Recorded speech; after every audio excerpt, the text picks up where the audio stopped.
You ask Tiger to solve. This deals with linear equations with one unknown.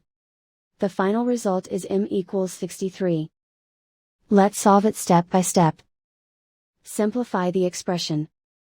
Combine like terms. Isolate the m. Multiply both sides by inverse fraction 7/2.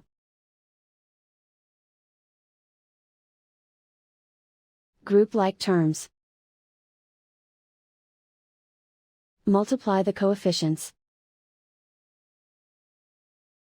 Simplify the fraction. Multiply the fractions.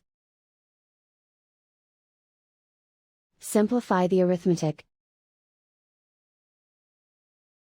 And so the final result is m equals 63.